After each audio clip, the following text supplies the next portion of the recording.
Snow White and Rose Red. Once upon a time, there lived a poor lady in a small cottage. She had two daughters, Snow White and Rose Red. They were good and quiet children. The lady would spin the yarn on spindle and Snow White and Rose Red would help her. One winter's evening, as they were doing just that, someone knocked on the front door. "Rose, open the door. It looks like a stranger is in a need of shelter," Mother asked. As Rose opened the door, she screamed in fright. It wasn't a man. Standing there was a big bear.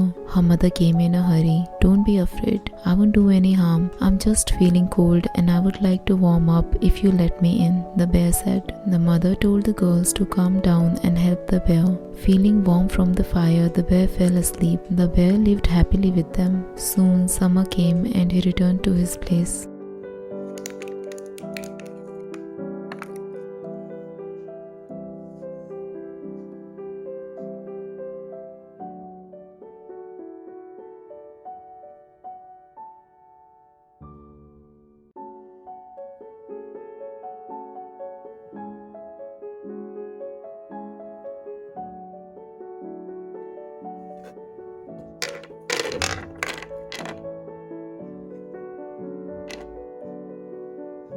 One day, the mother sent the girls into the wood to gather firewood. As they were walking, they came across a little man with long beard, which was stuck under the tree. The dwarf was jumping around the crack, trying to pull out his beard, but with no success. Snow White took a pair of scissors out of her pocket and quickly cut the end of the dwarf's beard. "What did you do, you stupid girl? How can you cut my beard?" he yelled. He left the place very soon.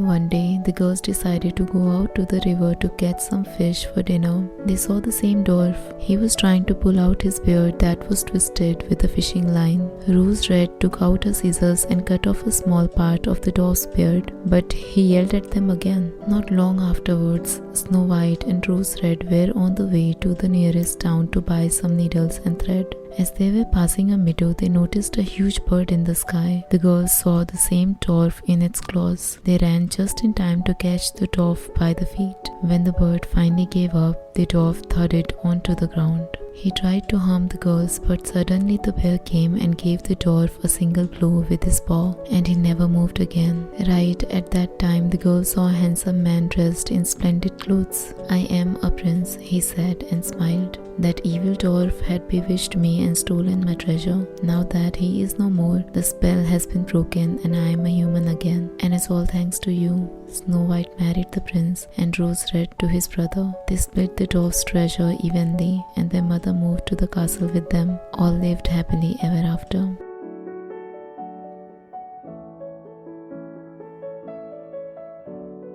I love the fairy tales and all the fantasy stories. The only thing I'm not a fan of is how they end the story every time. That's getting with someone and living happily ever after. Because in reality, life is a journey and it's so much more complicated than that. You fall and pick yourself up and dust yourself off throughout the life. But I guess that's okay too, because there's so much more to gain from these stories than there is to lose.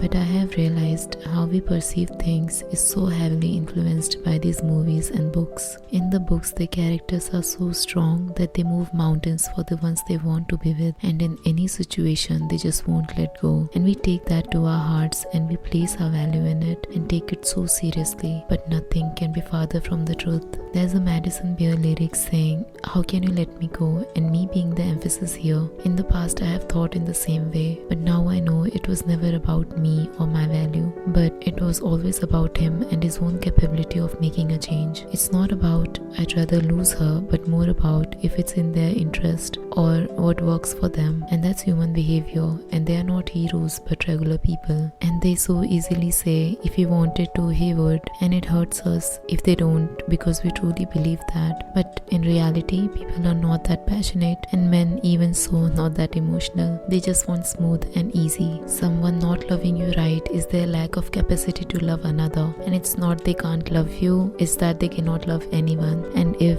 at some point in their life they do or put more efforts, it's only about their convenience and timing, if they are ready or in that phase of their life. It's nothing more, nothing less, and not because they love someone more or you were less loving, but it's comfortable, convenient, and the situation is right for them now. The only thing is people should be truthful about their intentions. Misleading is the only thing making it complicated. Otherwise things are pretty simple.